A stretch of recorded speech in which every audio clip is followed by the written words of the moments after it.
Assalamualaikum, lanjut belajar ekonomi lagi. Kali ini bab inflasi.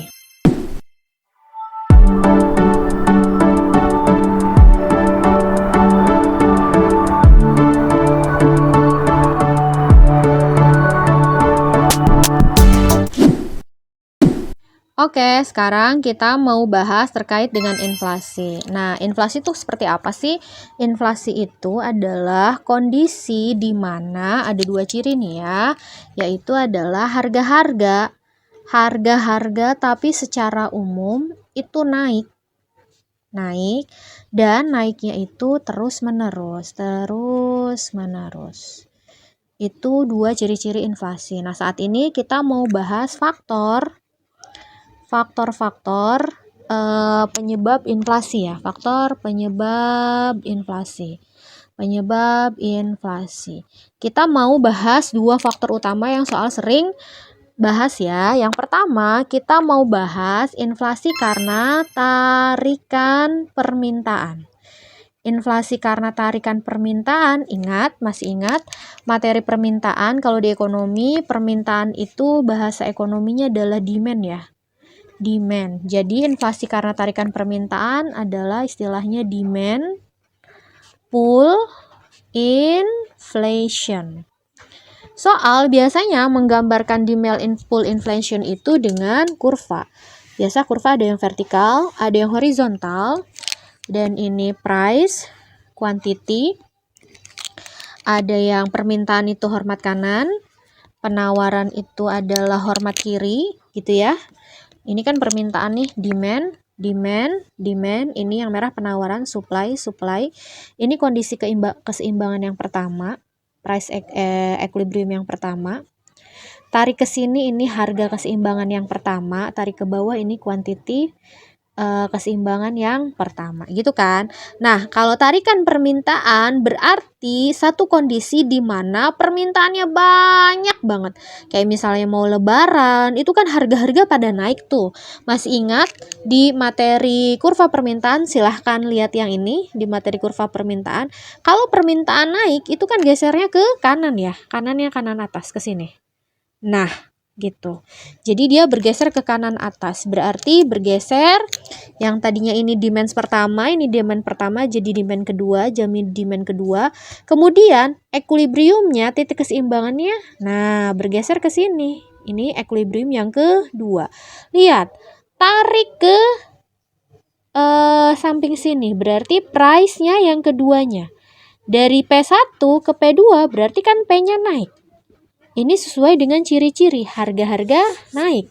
P itu kan price ya. Price itu harga. Nah, inilah kondisi di mana yang disebut demand pull inflation. Berarti nanti ciri-cirinya yang bergeser itu adalah si kurva permintaan, dan nanti pergeserannya kelihatan harganya naik dan jumlah barang yang dimintanya pun naik karena memang inflasinya terjadi karena tarikan permintaan, banyaknya banget permintaan. Ini tarikan permintaan, inflasi gara-gara tarikan permintaan.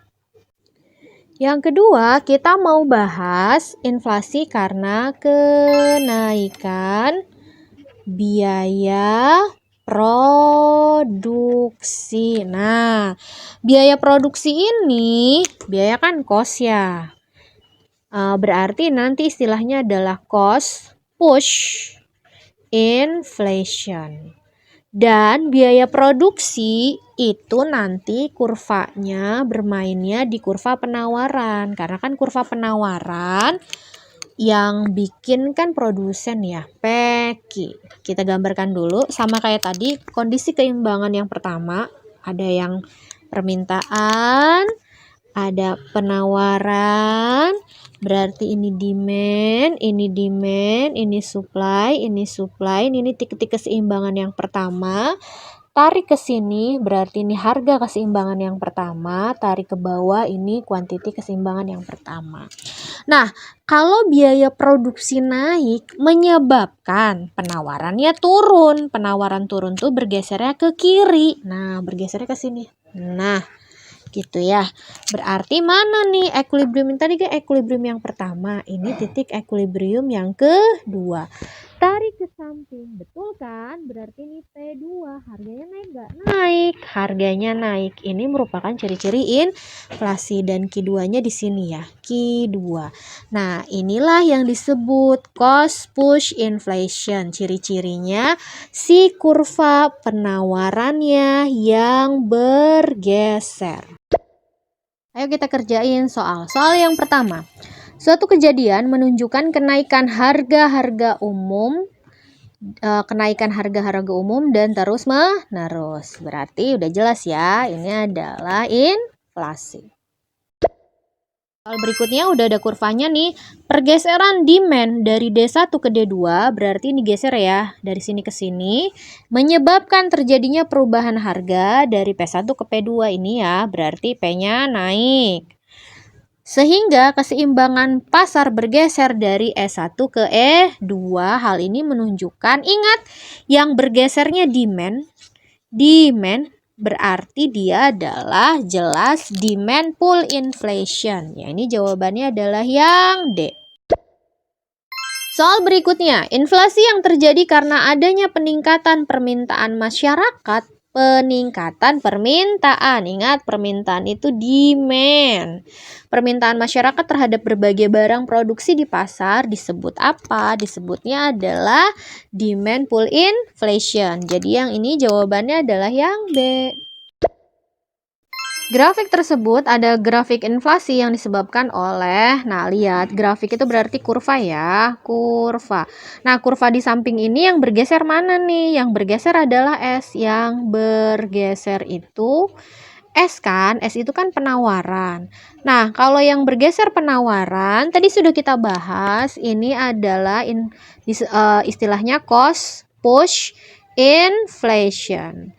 Inflasi gara-gara ada kenaikan biaya produksi atau perubahan produksi. Ini kenaikan ya, soalnya kan penawarannya akhirnya bergeser ke kiri, penawarannya berkurang gitu karena kenaikan biaya produksi. Berarti kita cari nih jawabannya.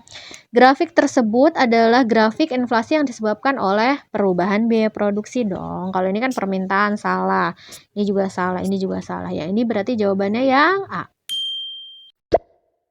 Soal berikutnya, yang bukan, ingat ya, nih, yang bukan penyebab terjadinya cost push inflation atau inflasi karena kenaikan biaya produksi. Upah buruh, betul dong, upah buruh itu berarti biaya produksinya naik, gitu. Karena kan upah buruh itu biaya gaji kan, biaya produksi naik, betul.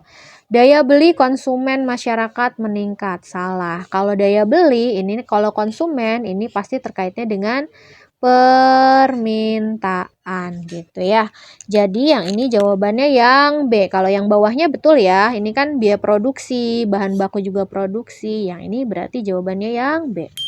Soal berikutnya ada beberapa kondisi 1, 2, 3, 4, 5 dari pernyataan di atas yang merupakan penyebab cost push inflation. Inflasi karena kenaikan biaya produksi. Ini yang mana kita detailkan satu-satu. Yang pertama, naiknya bahan baku. Jelas ya, kalau naiknya bahan baku berarti naik. Naik apa? Biaya produksinya. Produksi naik. Adanya kenaikan pajak. Tuh, naiknya permintaan, salah ya, berarti nomor 3 salah. Salah, salah, salah. Naiknya permintaan, salah, berarti nomor 4 salah. Salah, salah. Ya sudah, berarti jawabannya yang C. Kenaikan upah juga betul kan? Upah itu berarti nanti naik biaya produksinya, gitu. Jadi soal ini jawabannya adalah yang C. Indeks harga konsumen, kita tadi di sebelumnya sudah bahas IHK ya. Ada udah nih indeks harga konsumennya berdasarkan tabel di atas. Pertanyaannya adalah laju inflasi bulan Januari.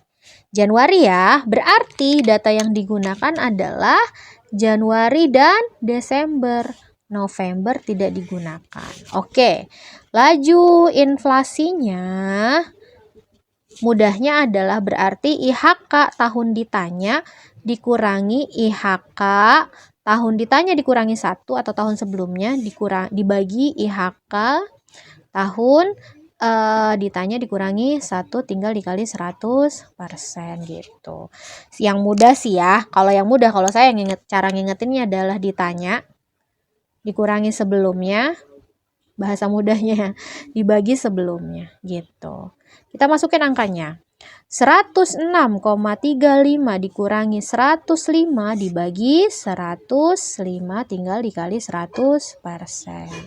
Tinggal dihitung, saya sudah menghitung nih, jawabannya adalah 1,29%. Jadi yang ini jawabannya adalah yang C. Jika indeks harga konsumen berarti IHK ya. IHK itu tahun 2008 adalah 156,25 dan indeks harga konsumen 2009 adalah 160,40, maka laju inflasinya seperti sama soal sebelumnya, berarti ini ya udah pakai IHK tahun 2008 dikurangi tahun 2009 dikurangi IHK tahun 2008 dibagi IHK tahun 2008 tinggal dikali 100%. Kita masukin IHK 2009-nya 160,40 dikurangi 156,25 dibagi 156,25 tinggal dikali 100%. Dan saya sudah menghitung jawabannya 2,66%. Berarti yang ini jawabannya adalah yang D. Terima kasih sudah menyaksikan video materi ekonomi. Sampai berjumpa lagi di materi-materi berikutnya. Wassalamualaikum warahmatullahi wabarakatuh.